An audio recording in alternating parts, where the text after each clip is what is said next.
Hi అండి అందరికీ welcome back to our channel. ఈరోజు మన స్టోరీ మనసులో ఒప్పందం, ద హార్ట్స్ అగ్రిమెంట్ పార్ట్ 4. ఆ రాత్రి సాత్వికకు ఒక యుగంలా గడిచింది. మంచం మీద అపస్మారక స్థితిలో పడుకున్న అభిరామ్ వైపు చూస్తుంటే ఆమెకు ఒకవైపు జాలి, మరోవైపు విపరీతమైన కోపం వస్తున్నాయి. తన తండ్రికి ప్రాణభిక్ష పెట్టిన వ్యక్తిగా అతని మీద ఉన్న గౌరవం ఒక ఎత్తైతే, తన ఆత్మగౌరవాన్ని శ్రావ్య ముందు తక్కువ చేసిన భర్తగా అతని మీద ఉన్న నిరసన మరొక ఎత్తు. అంతా అగ్రిమెంట్ అని అతను మత్తులో అన్న మాటలు ఆమె చెవుల్లో ఇంకా ప్రతిధ్వనిస్తూనే ఉన్నాయి. తెల్లవారుజామున 6 గంటలవుతోంది. కిటికీ గుండా వస్తున్న సూర్యకిరణాలు అభిరామ్ ముఖం మీద పడ్డాయి.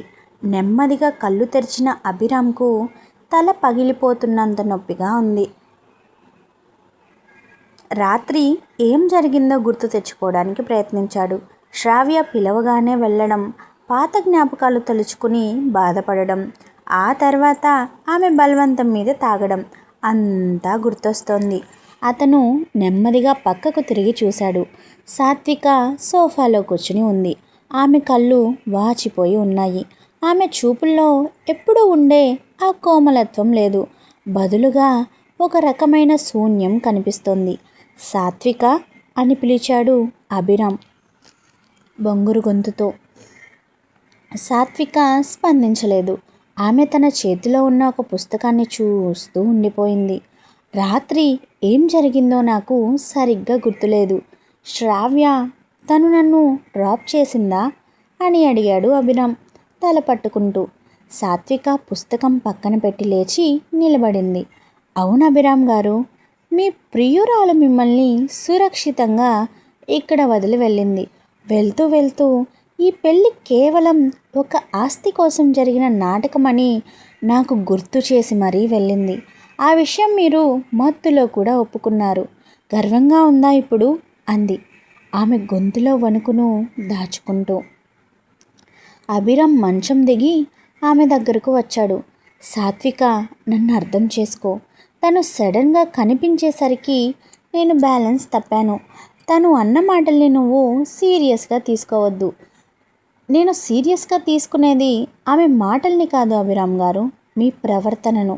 ఇన్నాళ్ళు మీరు నాకు ఇచ్చిన గౌరవం అంతా ఒట్టిదేనా? నా తండ్రి ఎదురుగా మీరు నటించిన ఆ ప్రేమంతా అబద్ధమేనా? అగ్రిమెంట్ అని పదే పదే అంటున్నారే, ఆ 10 పేజీల కాగితం నా ఆత్మగౌరవం కంటే పెద్దదా అని గట్టిగా అడిగింది సాత్విక. సాత్విక మాటలకు అభిరామ్ ఏమీ మాట్లాడలేకపోయాడు. ఆమె అడిగే ప్రశ్నల్లో ఉన్న నిజం అతని అహాన్ని తాకింది. అప్పుడే కౌసల్య గారు గదిలోకి వచ్చారు. ఆమె ముఖం చాలా గంభీరంగా ఉంది. అభిరామ్, ఫ్రెష్ అయ్యి కిందకి రా, నీతో ఒక ముఖ్యమైన విషయం మాట్లాడాలి అని చెప్పి వెళ్ళిపోయారు. అరగంట తర్వాత డైనింగ్ టేబుల్ దగ్గర కౌసల్య గారు, అభిరామ్, సాత్విక ముగ్గురు కూర్చున్నారు. వాతావరణం చాలా నిశ్శబ్దంగా ఉంది. అభిరామ్, కౌసల్య గారు పిలిచారు. శ్రావ్య మళ్ళీ నీ జీవితంలోకి వచ్చింది అంటే అది నీ పతనానికి ప్రారంభం అని గుర్తుంచుకో. ఒకసారి నిన్ను ఆస్తి కోసం వదిలేసిన మనిషి ఇప్పుడు మళ్ళీ వచ్చిందంటే దాని వెనుక ఏదో పెద్ద కుట్ర ఉండి ఉంటుంది. నీకు సాత్విక లాంటి అమ్మాయి భార్యగా దొరకడం నీ అదృష్టం. కానీ నువ్వు దాన్ని కాలదన్నుకుంటున్నావు. నేనేమి చేయడం లేదమ్మా, తనే నా దగ్గరకు వచ్చింది అన్నాడు అభిరామ్. వస్తే రానివ్వు, కానీ నువ్వు దానికి ఎందుకు స్పందిస్తున్నావు? సాత్విక ఈ ఇంటి కోడలు. ఆమెకు ఒక గౌరవం ఉంది. రాత్రి ఆ శ్రావ్య ఈమెను అనామకురాలిగా మాట్లాడుతుంటే నువ్వు మౌనంగా ఉన్నావు. అది ఒక మగాడిగా నీకు శోభనివ్వదు. ఇప్పటికైనా మించిపోయింది లేదు. నీ మనసులో ఏముందో స్పష్టంగా చెప్పు. ఆ శ్రావ్య కావాలా లేక ఈ బంధం కావాలా అని సూటిగా అడిగేశారు కౌసల్య గారు. అభిరామ్ సాత్విక వైపు చూశాడు. సాత్విక చూపు నేలకేసి ఉంది. అమ్మా, మా మధ్య ఉన్నది ఒప్పందం అని మీకు తెలుసు, కానీ నేను సాత్వికను ఎప్పుడూ తక్కువ చేయలేదు. శ్రావ్య విషయంలో నేను కొంచెం ఎమోషనల్ అయ్యాను అంతే. సాత్విక, ఐఎమ్ సారీ అన్నాడు అభిరామ్. సాత్విక తలెత్తింది. సారీ చెప్పడం చాలా సులభం అభిరామ్ గారు, కానీ పోయిన నమ్మకాన్ని తీసుకురావడం కష్టం. అత్తయ్య గారు, నేనొక నిర్ణయం తీసుకున్నాను. ఈ ఏడాది అగ్రిమెంట్ కాలం ముగిసే వరకు నేను ఇక్కడే ఉంటాను. కానీ ఇకపై నేను మీ భార్యగా నటించను. కేవలం మీ ఇంటికి సాయం చేసే ఒక మనిషిగా మాత్రమే ఉంటాను. నాన్న ఆరోగ్యం కుదుటపడింది కాబట్టి నేను మళ్ళీ ఉద్యోగానికి వెళ్తాను. నా సొంత ఖర్చులు నేనే చూసుకుంటాను అంది ఖచ్చితంగా. అభిరామ్ షాక్ అయ్యాడు. అంటే దాని అర్థం ఏంటి సాత్విక? దాని అర్థం మన మధ్య ఉన్న ఒప్పందంలో ఉన్న ఏకైక బంధం తాళి. అది మీ అమ్మగారి కోసం, మా నాన్న గౌరవం కోసం అలాగే ఉంటుంది. కానీ మన మనసుల మధ్య ఇక ఏ ఒప్పందాలు ఉండవు. మీరు మీ శ్రావ్యతో ఉండొచ్చు, లేదా మీ ఆఫీస్ పనిలో ఉండొచ్చు. నా జీవితం నాది అని చెప్పి ఆమె తన గదిలోకి వెళ్ళిపోయింది. రోజులు గడుస్తున్నాయి.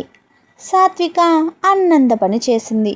ఒక ప్రైవేట్ స్కూల్లో టీచర్గా ఉద్యోగంలో చేరింది. ఉదయాన్నే వెళ్ళడం, సాయంత్రం రావడం. ఆమె బిజీ అయిపోయింది. ఇంట్లో ఉన్నప్పుడు కూడా ఆమె అభిరామ్తో అనవసరంగా ఒక్క మాట కూడా మాట్లాడడం లేదు. అతనికి కావలసినవి అమరుస్తోంది, కానీ అందులో అంతకుముందు ఉన్న ఆ ఆత్మీయత లేదు. అభిరామ్ ఈ మార్పును భరించలేకపోతున్నాడు. ఆఫీస్లో ఎంత బిజీగా ఉన్నా సాత్విక మౌనం అతన్ని వెంటాడుతోంది. శ్రావ్య పదే ఫోన్ చేస్తున్నా అతను లిఫ్ట్ చేయడం లేదు. కానీ ఒకరోజు శ్రావ్య నేరుగా అతని ఆఫీస్కే వచ్చింది. అభి, ఎందుకు నన్ను అవాయిడ్ చేస్తున్నావు? ఆ రోజు రాత్రి మనం ఎంత బాగా మాట్లాడుకున్నాం, గుర్తులేదా? అంది శ్రావ్య అతని క్యాబిన్లోకి వస్తూ. అభిరామ్ ఆమె వైపు సీరియస్గా చూశాడు. శ్రావ్య, ఆ రోజు నేను తాగిన మత్తులో ఉన్నాను. అంతకు మించి ఏమీ లేదు. నువ్వు వెళ్ళొచ్చు. శ్రావ్య నవ్వింది. అంత సులభంగా వెళ్తానా అభి? నీ అగ్రిమెంట్ మ్యారేజ్ గురించి నాకు అన్ని వివరాలు తెలుసు. ఆ సాత్విక కేవలం డబ్బు కోసం నీ దగ్గర ఉంది. నీకు తెలుసా, తను నీ కంపెనీ రహస్యాలను మీ బాబాయ్ జగదీష్కి అమ్మడానికి ప్రయత్నిస్తోంది. నా దగ్గర ఆధారాలు ఉన్నాయి అంటూ కొన్ని ఫోటోలు తీసి టేబుల్ మీద పెట్టింది శ్రావ్య. ఆ ఫోటోల్లో సాత్విక జగదీష్తో ఒక పార్క్లో మాట్లాడుతున్నట్టు ఉంది. వాస్తవానికి జగదీష్ సాత్విక స్కూల్ దగ్గరికి వచ్చి ఆమెను భయపెట్టడానికి ప్రయత్నించినప్పటి ఫోటోలవి. కానీ శ్రావ్య వాటిని కూట్రలా చిత్రీకరించింది. అభిరామ్ గుండెల్లో రాయి పడింది. సాత్విక మీద అతనికి నమ్మకం ఉన్నా ఆ ఫోటోలు చూశాక అతని పాత గాయాలు మళ్ళీ రేగాయి. మళ్ళీ నా జీవితంలో ఇదే జరుగుతోందా?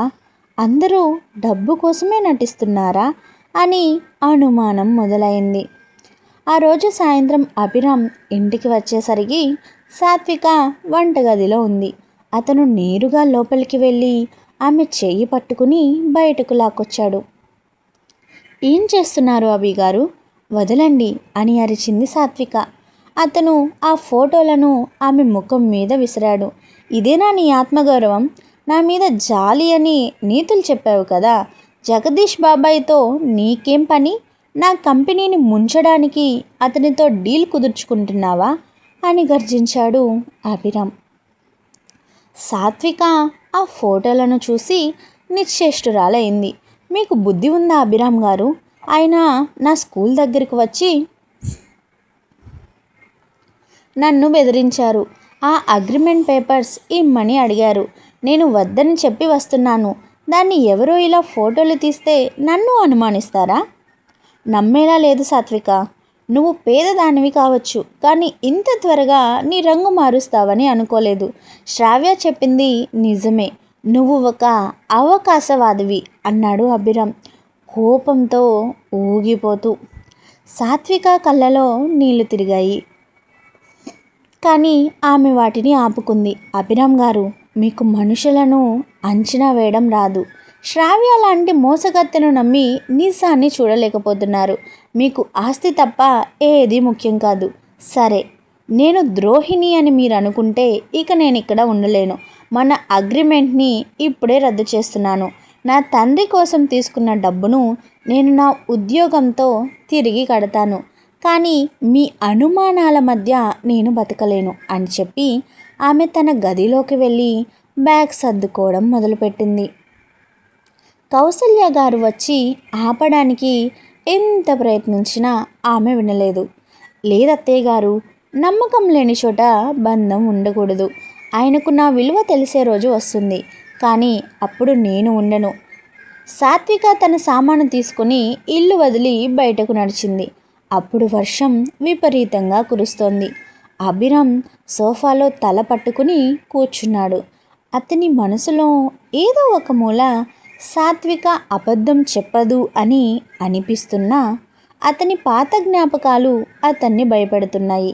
సాత్విక వెళ్ళిపోయిన అరగంటకు అభిరామ్ ఫోన్కి ఒక మెసేజ్ వచ్చింది. అది అతని మేనేజర్ నుంచి. సార్, జగదీష్ గారు మన కంపెనీ డేటాను హ్యాక్ చేయడానికి ప్రయత్నించారు. కానీ ఒక గుర్తు తెలియని వ్యక్తి మాకు ముందే ఇన్ఫామ్ చేయడంతో మేము అలర్ట్ అయ్యాము. ఆ వ్యక్తి ఎవరో కాదు, మీ భార్య సాత్విక గారు. ఆమె జగదీష్ గారితో మాట్లాడినప్పుడు ఆయన ఫోన్ రికార్డ్ చేసి మాకు పంపారు. అభిరామ్ చేతిలోని ఫోన్ కింద పడిపోయింది. అతను చేసిన తప్పు ఇప్పుడు అతనికి అర్థమైంది. సాత్విక జగదీష్తో మాట్లాడింది తనను ముంచడానికి కాదు, తనను కాపాడటానికి. శ్రావ్య చూపించిన ఫోటోలు కేవలం సగం నిజం మాత్రమే. సాత్విక అని అరుస్తూ అతను వర్షంలో బయటకు పరిగెత్తాడు.